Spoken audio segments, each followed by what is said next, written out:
Hello दोस्तों, मैं Mayank abstract IAS में आप सबका स्वागत करता हूं। आज की क्लास काफ़ी इम्पोर्टेंट है। हम लोग पिछले क्लास में पढ़ चुके हैं। महाजनपद के बारे में पढ़ा हम लोगों ने, बौद्धिज्म और जैनिज्म भी पढ़ लिया है। तो आज हम लोग पढ़ेंगे मगध के बारे में, कैसे मगध जो है 16 महाजनपदों में सबसे शक्तिशाली होके आया और कैसे एक साम्राज्य बन के उभरा। इसके बारे में हम लोग पढ़ेंगे। काफ़ी इम्पोर्टेंट टॉपिक है, स्टेट पीसीएस और यूपीएससी से भी रिलेटेड है ये। ठीक है दोस्तों, तो आइए पढ़ते हैं, स्टार्ट करते हैं। तो आज का टॉपिक है हम लोगों का मगध का उत्कर्ष। ठीक है दोस्तों, इमरजेंस मतलब मगध कैसे कैसे इमर्ज किया। ठीक है दोस्तों, तो पहले हम लोग देख लेते हैं कि कहाँ कहाँ से हमें मगध के बारे में जानकारी मिलती है। ठीक है दोस्तों, तो मगध के बारे में जानकारी हमें मिलती है बौद्ध ग्रंथ से। बताया था मैंने कि अंगुत्तर निकाय में जो है 16 महाजनपदों के बारे में बताया गया है, तो मगध उसमें भी था। ठीक है दोस्तों, जैन ग्रंथ में भी है। ठीक है, और वेदों में जो है ऋग्वेद में मगध को कीकट कहा गया। ठीक है दोस्तों, ऋग्वेद जो है, चारों वेद है ना, उसमें भी जानकारी मिलती है मगध के बारे में, जिसको कीकट नाम दिया गया। ठीक है दोस्तों, याद रखिएगा, काफ़ी इंपॉर्टेंट है ये। कभी कभी स्टेट पीसीएस में पूछ लेता है कि ऋग्वेद वेद में मगध को किस नाम से पुकारा गया है, जाना जाता है। ठीक है दोस्तों, तो याद कर लीजिएगा आप लोग। अब देख लेते हैं हम लोग कि ये मगध जो है कहाँ लोकेटेड था। ठीक है, तो जो मगध है गंगा, सोन और चंपा नदियों के दोआब में। दोआब समझते हैं दोस्तों क्या होता है? देखिए, ये आपकी गंगा नदी जा रही है। ठीक है दोस्तों, और ये जो है सोन नदी जाके गंगा नदी में मिल गई पटना के आसपास। अब वर्तमान में जो पटना है, तो ये जो एरिया है ना, ये जो था मगध का एरिया था। और इधर से एक चंपा नदी जो है इधर से आके मिलती थी।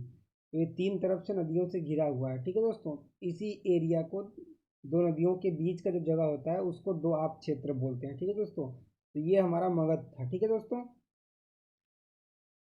और क्या था, ये जब नीचे आएंगे, अब इंडिया का मैप जब खोल के देखेंगे तो अ, उसमें आप जब नीचे आएंगे, और तो जो ये विंध्य पर्वत श्रृंखला पड़ती है, मैं नीचे भी दिखाऊंगा। ठीक है दोस्तों, मैप लगा रखा है मैंने। तो दक्षिण में इसका जो बाउंड्री था विंध्य पर्वत तक था। ठीक है दोस्तों, और सबसे पहले इसकी राजधानी गिरिव्रज या फिर उसको राजगृह भी बोलते हैं, ये थी। ठीक है दोस्तों, समझ में आ गया इतना? आगे बढ़ें। पहले एक बार जान लेते हैं हम लोग कि मगध जो है उभर के क्यों आया। दोस्तों, जो मगध है, मैंने बताया अभी कि ये जो गंगा गंगा नदी नदी जो है, ये गंगा नदी, सोन नदी और चंपा नदी के बीच में स्थित है। दोस्तों, इस जो नदियों के बीच का जो क्षेत्र होता है दोस्तों, वो जो है काफ़ी उपजाऊ होता है। ठीक है दोस्तों, मतलब उपजाऊ होने का मतलब है कि कृषि जो होगा आपका अच्छा होगा। कृषि अच्छा होगा तो इकोनॉमी अच्छी होगी। ठीक है दोस्तों, इकोनॉमी अच्छी होगी तो जो राजा होगा उसमें जो है उसको ज़्यादा व्यापार होगा। व्यापार होगा तो इकोनॉमी स्ट्रांग होगी। इकोनॉमी स्ट्रांग होगी तो जो राजा मजबूत होगा, शक्तिशाली होगा, उसके पास ज़्यादा पैसे आएंगे, और ज़्यादा पैसे आएंगे तो आर्मी रखेगा। ठीक है दोस्तों, और सबसे बड़ी बात है कि इस एरिया में लोहे की खदानें भी थी। ठीक है दोस्तों, वन थे, वन थे, तो वन जो है उससे लकड़ियाँ मिलती थी, हाथी भी मिल जाते थे इन लोगों को सेना में रखने के लिए। तो काफ़ी कुछ फ़ायदा था, इसकी वजह से मगध जो है काफ़ी शक्तिशाली हो गया था। ठीक है दोस्तों, आगे बढ़े हम लोग। नेक्स्ट देखिए, मैंने ये मैप लगा रखा है आप लोगों को समझने के लिए कि उस समय मगध का जो एरिया था ये फैला हुआ था। ठीक है दोस्तों, ये मगध का एरिया था। ये यहाँ पे आपका बाउंड्री लगता है, ये यहाँ पर विंध्य पर्वत श्रृंखला है मध्य प्रदेश में जो है ना दोस्तों, वही श्रृंखला जो है ये बाउंड्री टच होती है। ठीक है, ऊपर से ये गंगा नदी बह के आती है यहाँ से। ठीक है, यहाँ पे ये विंध्य के पर्वत से ही सोन नदी निकलती है, इसमें मिल जाती है, और चंपा नदी इस साइड से आके मिलती है। ठीक है दोस्तों, तो इस सब के एरिया में मगध था। ठीक है, आगे बढ़े। अब देख सकते हैं हम लोग कि मगध में है कौन कौन से वंश जो हैं जिन्होंने मगध को जो है एम्पावर किया और मगध को सबसे शक्तिशाली बनाया। मतलब जो 16 महाजनपद थे उसमें से मगध को सबसे ऊपर ले जाने का श्रेय किन राजवंशों को दिया जाता है, तो उसके बारे में जान लेते हैं। ठीक है दोस्तों, तो पहला जो डायनेस्टी था वो था बृहद्रथ वंश, ठीक है। सेकेंड था हर्यंका डायनेस्टी। थर्ड है शिशुनाग वंश, शिशुनाग डायनेस्टी, ठीक है दोस्तों। और फोर्थ है नंद वंश, ठीक है। नंद वंश तक जो है मगध जो था सबसे शक्तिशाली हो गया था, ठीक है दोस्तों, सबसे ज़्यादा शक्तिशाली हो गया था, ठीक है। तो अब हम लोग पढ़ क्या रहे हैं, मगध का इमरजेंस, कैसे मगध इमर्ज हो के आया। तो नंदा डायनेस्टी में आते आते ये सबसे ज़्यादा शक्तिशाली हो गया था, ठीक है। इसके बाद और भी आया वंश, नंद वंश के बाद आपने पढ़ा होगा मौर्य डायनेस्टी, भी पढ़ेंगे हम लोग आगे। मौर्य आए, ठीक है।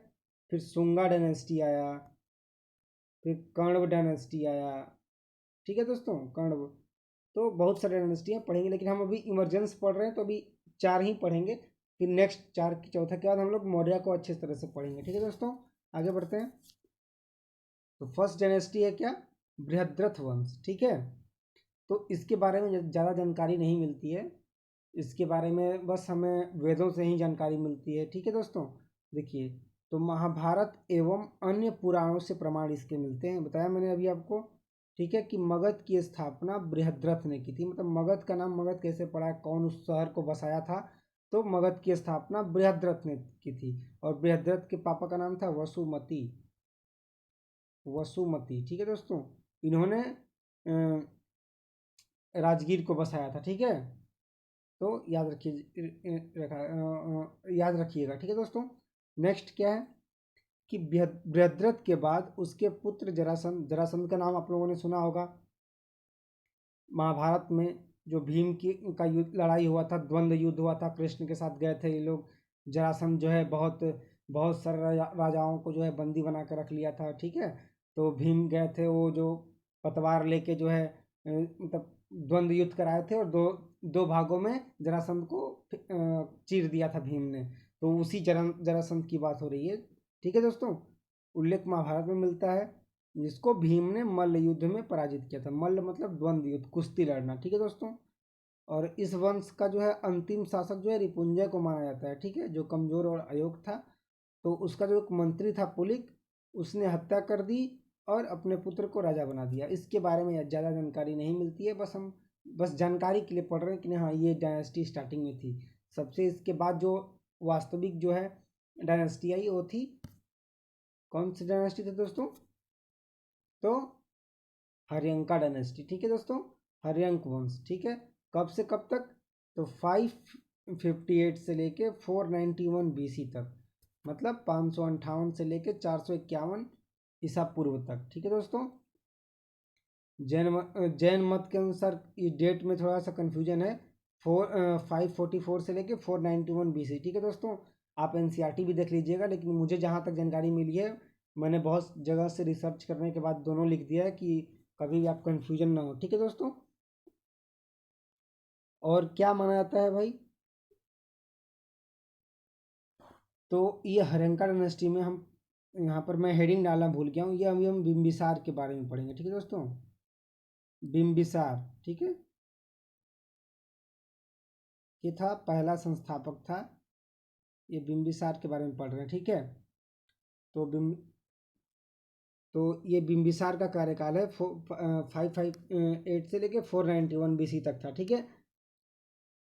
और उसके बाद देख लेते हैं कि ये क्या था भाई, तो ये बुद्ध के समकालीन था, ठीक है।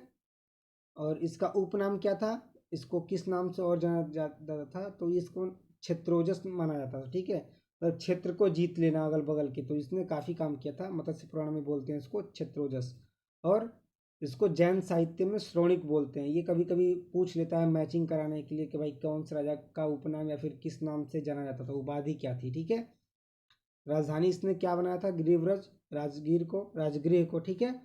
और इसने 3 नीतियां अपनाई थी, सबसे इंपॉर्टेंट है दोस्तों, 3 नीतियां अपनाई थी इसने अपने राजनीतिक विस्तार के लिए, मगध के विस्तार के लिए उसने 3 नीतियां अपनाई थी। पहली क्या थी, वैवाहिक नीति थी, मतलब शादी करके किसी राज्य को मिला लेना। दूसरा जो है मित्रता, मतलब मित्र कर लोगे तो भाई तुमसे दुश्मनी नहीं करेगा, झगड़ा नहीं करेगा, ठीक है। और तीसरा था युद्ध, ठीक है। तो आइए देख लेते हैं एक एक नीति को। तो फर्स्ट है वैवाहिक नीति, ठीक है। तो इसने 4 विवाह किए थे दोस्तों, ठीक है। यहाँ एक नहीं झिरी आ रही है, यहाँ पे देखो 4 करके बैठा है।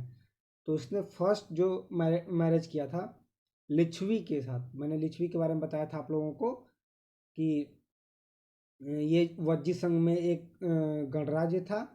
और मैंने बताया था कि महावीर जब मैं पढ़ा रहा था तो उस समय भी मैंने आप लोगों को बताया था। ठीक है, तो देख लेते हैं। तो ये लिच्छवी गणराज्य के शासक चेटक, चेटक है ना, उसकी पुत्री जो थी चेलना, ठीक है, उससे विवाह किया था। और इसकी बहन त्रिशला कौन थी, याद कीजिएगा जल्दी से। महावीर और बुद्धिज्म मैंने पढ़ाया है, आप लोग पढ़ देखिएगा जाके उसमें। ठीक है, और सेकेंड शादी किससे किया था भाई?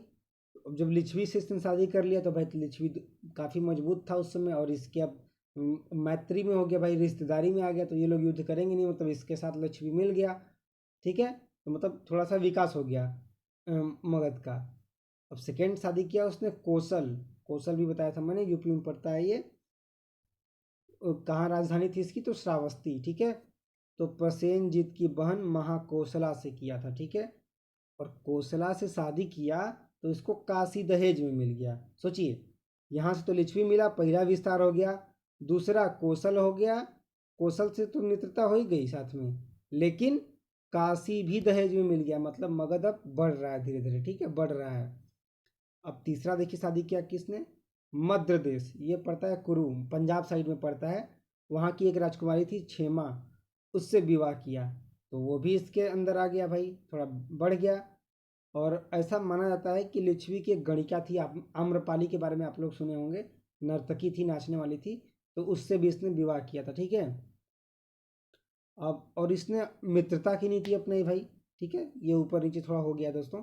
तो मित्रता की नीति अपनाई, तो इसने जो है अवंती के राजा थे, अवंती भी बताया था मैंने आप लोगों को, महाजनपद था ये।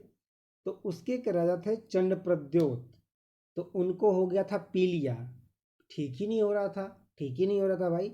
तो इनके पास, बिंबिसार के पास था एक वैद्य जीवक। ठीक है दोस्तों, नाम सुना होगा आप लोगों ने जीवक का, बहुत बहुत ही प्रसिद्ध जो है, फेमस जो है डॉक्टर थे उस समय के। तो ये गए भाई इनका इलाज करने के लिए, और इलाज कर दिया, और ये जो हो गया ठीक हो गए, चंड प्रद्योत ठीक हो गया भाई। तो ठीक हो गया, तो भाई इससे अब मित्रता हो गई, किसकी? तो बिंबिसार की मित्रता हो गई। तो भाई अब तो मित्रता हो गई, तो अब तो लड़ाई झगड़ा करेंगे नहीं इससे, तो ये भी इनके साथ सपोर्ट में आ गए, मतलब अब जो है मगध शक्तिशाली हो रहा था भाई। लिच्छवी से इसका रिलेशन हो गया, काशी दहेज में मिल गया, कौशल भी रिलेशन हो गया इसका, मध्य देश में भी इसका रिलेशनशिप हो गया, और इसने अवंती को भी अपने मित्रता में फंसा लिया। ठीक है दोस्तों, अब देखिए, और युद्ध में भाई इसने क्या किया? तो अंग जो था, अंग, और ये भी महाजनपद था, ये भागलपुर का एरिया पड़ता है अभी वर्तमान का। वहाँ के राजा ब्रह्मदत्त हैं जो, उनके साथ युद्ध करके इसको मगध में मिला लिया। ठीक है दोस्तों, समझ में आ गया आप लोगों को? आगे चलें। तो इसकी तीन इम्पोर्टेंट जो पॉलिसी थी, शादी करना, मैरिज पॉलिसी, फ्रेंडशिप पॉलिसी, और वॉर पॉलिसी। ठीक है, याद रखिएगा। और बिम्बिसार जो है इतना मिलाने के बाद मर गया। मरा भाई कैसे? तो क्या हुआ कि इसने 4 विवाह कर दिए थे, और चारों के भाई पुत्र होंगे अलग अलग। तो इसका जो सबसे बड़ा पुत्र था, कौन था भाई? तो अजात शत्रु। तो इसको किसी ने कान भर दिया कि नहीं, जो है राजा बिम्बिसार जो है अपने किसी दूसरे बेटे को राजा बनाएंगे। तो इसको लग गया कि भाई मुझे गद्दी मिलेगा नहीं, तो इसने क्या किया, अपने बाप को जेल में डाल दिया।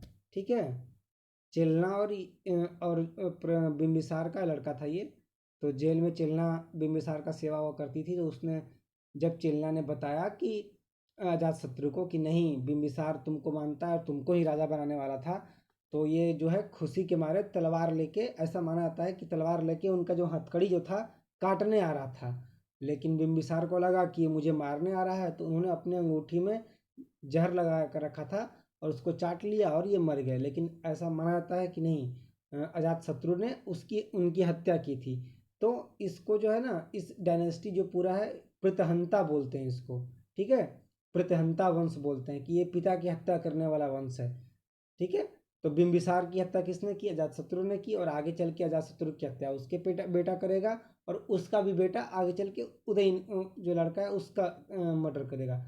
इसलिए इस पूरा डायनेस्टी को प्रीतहंता डायनेस्टी बोलते हैं, याद रखिएगा। क्या याद रखिएगा?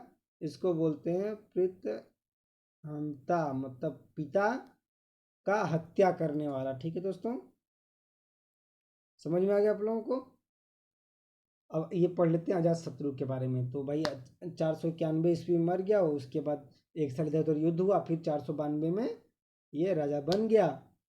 तो अब क्या किया भाई, तो इसके शासन काल में हर्यंक वंश ने अपनी सर्वोच्चता को प्राप्त किया। बहुत अच्छा शासक था इसने, पूरा मगध का विस्तार बहुत ज़्यादा किया इसने। ठीक है, तो मैंने बताया था कि प्रसेनजित की बहन जो थी महाकोशला, उनसे विवाह किए थे भाई बिम्बिसार। लेकिन अजातशत्रु किसका लड़का था? तो पहले वाली का, लिच्छवी वाली जो लड़की वाइफ थी उनकी, बिम्बिसार की, चेलना, उनका लड़का था।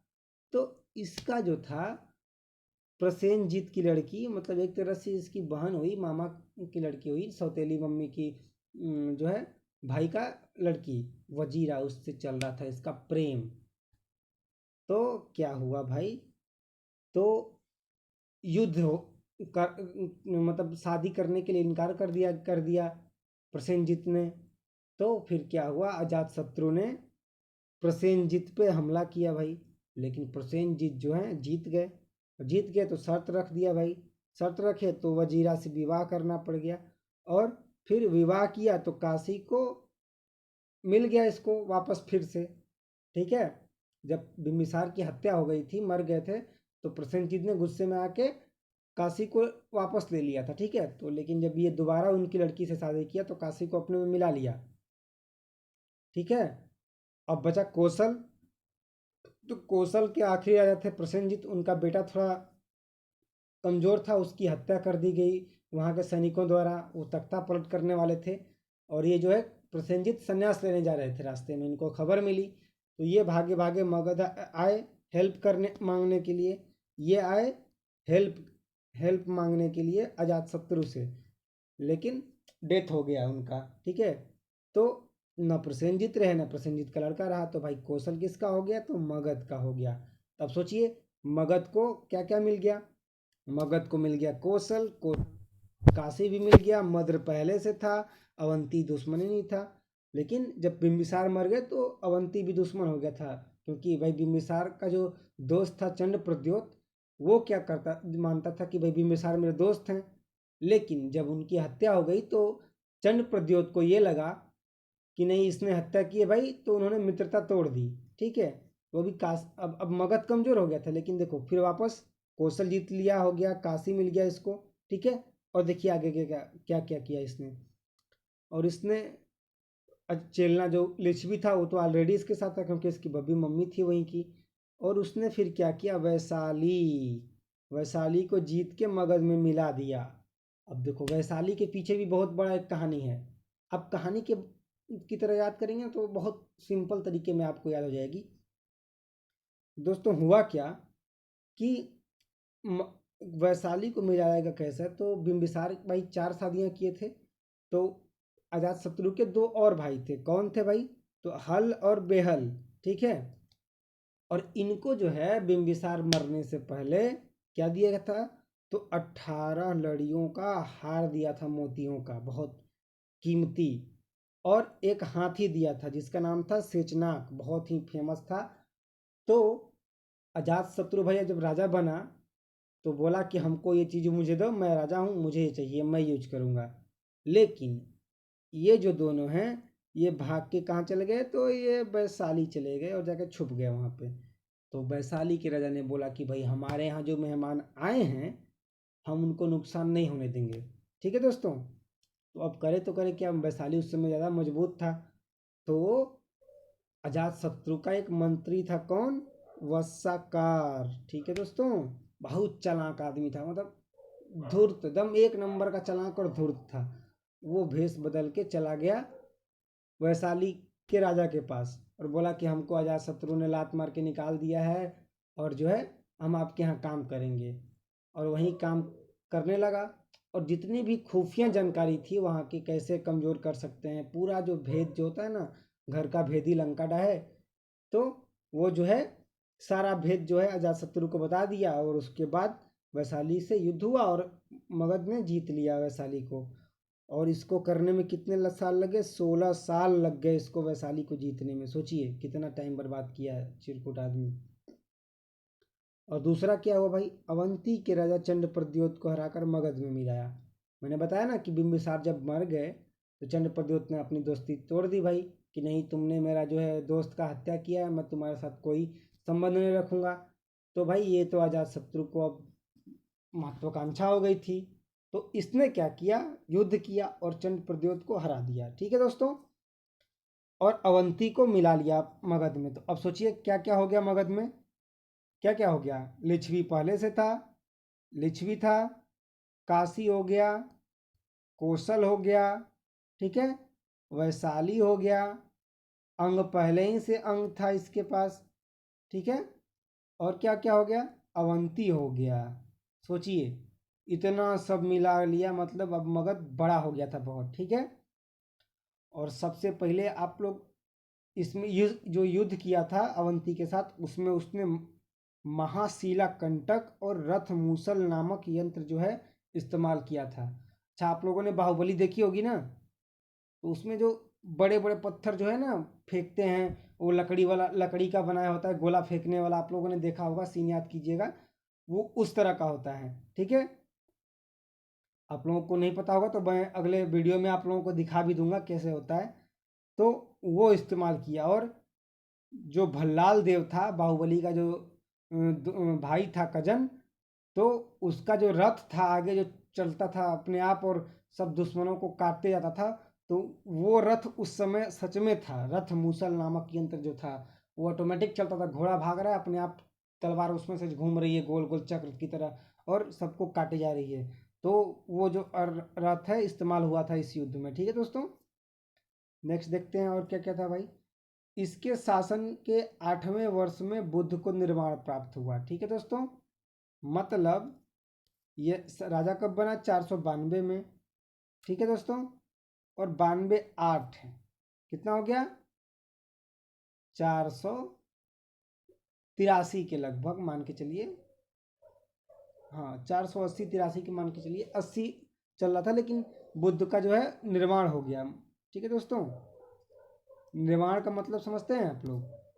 मतलब बुद्ध की डेथ हो गई थी। ठीक है, उसके बाद 483 में बताया था मैंने आप लोगों को बौद्धिज्म में कि प्रथम बौद्ध काउंसिल जो है इसी के समय हुआ था। ठीक है दोस्तों, अजातशत्रु के समय कहाँ हुआ था? तो राजगीर में हुआ था। और कहाँ पे हुआ था?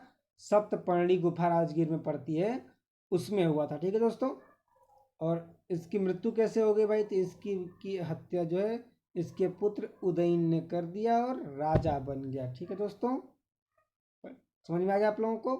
अब पढ़ते हैं हम लोग उदयन के बारे में। तो भाई उदयन कौन था? तो ये अजातशत्रु का था। इसकी मम्मी का नाम था पद्मावती, याद कर लीजिएगा, ज़्यादा इंपॉर्टेंट नहीं है। ठीक है, पद्मावती इसकी मम्मी का नाम था, याद कर लीजिएगा।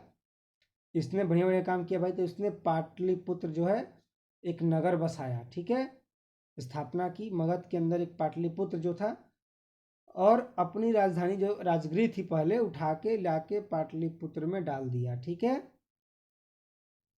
3 इसके उत्तराधिकारी हुए, मतलब 3 आगे का वंशज चला, अनिरुद्ध, मुंडक और नागदशक। ठीक है दोस्तों, ये नागदशक है, नागदशक था। ठीक है दोस्तों, तो ये 3 इसकी ज़्यादा जानकारी नहीं है इसके बारे में, इसने बहुत भी ज़्यादा अच्छा काम नहीं किया था, बस यहीं पाटलिपुत्र का स्थापना किया था और ज़्यादा कुछ नहीं आता इसके बारे में। ठीक है, नागदशक अंतिम राजा था 445 से 412 तक, और ये बहुत ही अयोग्य था। तो इसका एक मंत्री था पुलिक, तो उसने जो है इसकी हत्या करवा दी। ठीक है, और जो है नेक्स्ट जो है शासन का जो वंश डाला जिसका नाम था शिशुनाग डायनेस्टी। ठीक है, उसका ही सेना में ही काम करने वाला था वो शिशुनाग। ठीक है, वो आगे पढ़ेंगे हम लोग। अब देखिए, इस वंश को प्रतहंता वंश भी कहा जाता है, मैंने दोस्तों बता दिया ना दोस्तों। तो आज हम लोगों ने पढ़ लिया, एक बार रिवीजन जल्दी जल्दी कर लेते हैं भाई दोस्तों। तो मगध का उत्कर्ष में हम लोग बताए कहाँ कहाँ से जानकारी मिलती है, बौद्ध ग्रंथ, जैन ग्रंथ, ठीक है। जैन ग्रंथ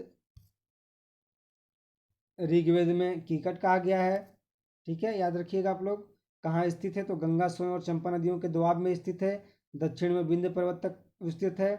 और इसकी सबसे पहले राजधानी क्या थी, गिरिवेज और राजगृह थी। ये मैप देख लीजिएगा आप लोग, ठीक है, जूम करके देख लीजिए एक बार, ठीक है दोस्तों, देख लीजिए। ये मगध है तो आपका, ये पूरा बिहार यूपी काल का इलाका है, ठीक है, ठीक है दोस्तों, समझ में आ गया आपको लोगों को। नेक्स्ट देख लेते हैं मगध का, ये चार हम लोग पढ़े हैं, ठीक है, पढ़ेंगे अभी हम लोग। अभी कहाँ तक पढ़ा, ये दो कंप्लीट कर लिया मैंने हम लोगों ने, अभी दो बाकी है।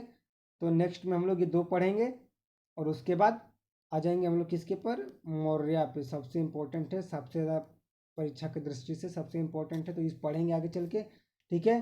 तो बृहदत्त वंश के बारे में क्या है कि ये महाभारत एवं अन्य प्रमाणों से इसका पुराणों से प्रमाण मिलता है। सॉरी दोस्तों, मगध की स्थापना बृहदत्त ने की थी। बृहदत्त के बाद उसके पुत्र जरासंध ने इसका जो है शासन किया। यहाँ पे महाभारत में इसका उल्लेख मिलता है। भीम ने मल्लयुद्ध में इसको हराया था।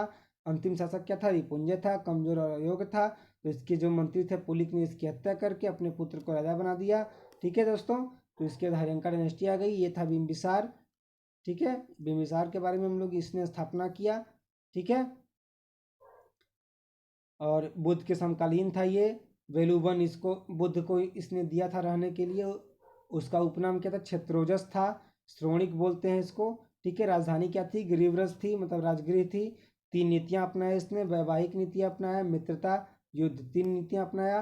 पहला था अब तुम्हारा वैवाहिक नीति, तो प्रथम विवाह किया लिच्छवी गणराज के शासक चिटक की पुत्री चेलना से। द्वितीय विवाह किया कौशल के राजा के प्रसेनजीत की बहन महाकौशला से, काशी दहेज में मिल गया उस समय। तृतीय विवाह किया मध्य देश की राजकुमारी जो है क्षेमा से किया। और चौथा विवाह किया था आम्रपाली से, ठीक है दोस्तों। अवंती के राजा चंड प्रद्योत थे, उसके लिए अपने वैद्य को भेजा था, ठीक है।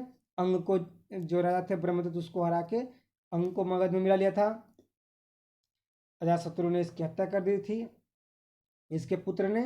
नेक्स्ट अजातशत्रु 492 से 460 बीसी तक हरंका वंश ने सर्वोच्चता को प्राप्त किया। प्रसेनजीत की पुत्री वजीरा से इसका विवाह हुआ। काशी एवं कौशल को मगध में मिला लिया गया।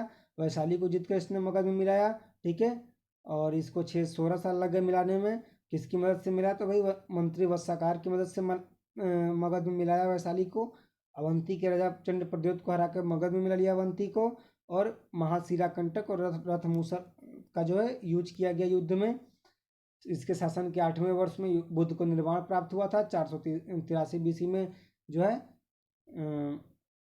फर्स्ट बौद्ध काउंसिल बुद्ध संगीति का आयोजन किया इसके समय में, ठीक है। और इसकी मृत्यु कैसे हुई, उदयन इसके पुत्र ने कर दी। उदयन जो कब से था, 461 से लेकर 445 बीसी तक। पाटलिपुत्र नगर की इसने स्थापना की। ज़्यादा इंपॉर्टेंट कोई चीज़ नहीं है इसके बारे में, तो बस नॉर्मली चीज़ पढ़ रहे हैं हम लोग। राजधानी राजगृह से हटा के पाटलिपुत्र कर दिया। इसके 3 उत्तराधिकारी हुए, अनिरुद्ध, मुंडक और नागदशक। ये ज़्यादा एकदम योग्य नहीं थे, अयोग्य थे। तो इसकी भी हत्या इसके सेनापति शिशुनाग ने करके जो है शिशुनाग डायनेस्टी की स्थापना किया, ठीक है दोस्तों। और इस वंश को प्रथनता वंश कहते हैं। क्यों कहते हैं भाई, तो इसका जो भी राजा हुआ है अपने पिता को मार के हुआ है, ठीक है दोस्तों। तो नेक्स्ट क्लास में हम लोग क्या पढ़ेंगे, हम लोग तो शिशुनाग पढ़ेंगे, ठीक है। नेक्स्ट क्लास में हम लोग शिशुनाग पढ़ेंगे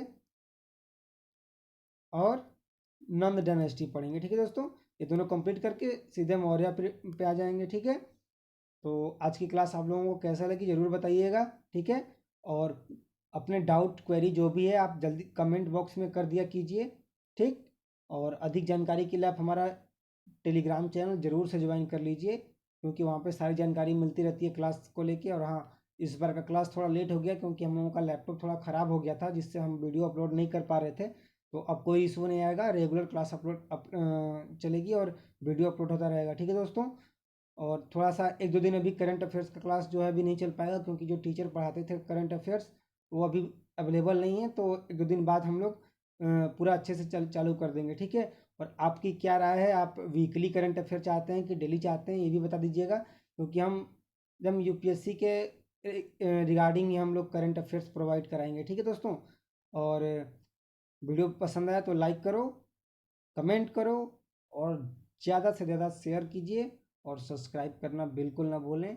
सब्सक्राइब कर लिया है तो बेल आइकन दबा लीजिए ताकि नोटिफिकेशन मिलता रहे, और अभी तक नहीं किया है तो कर लीजिए। ठीक है दोस्तों, थैंक यू बहुत बहुत। चलिए आप लोग ख्याल रखिएगा, स्टे होम स्टे सेफ। ठीक है दोस्तों, बाय बाय।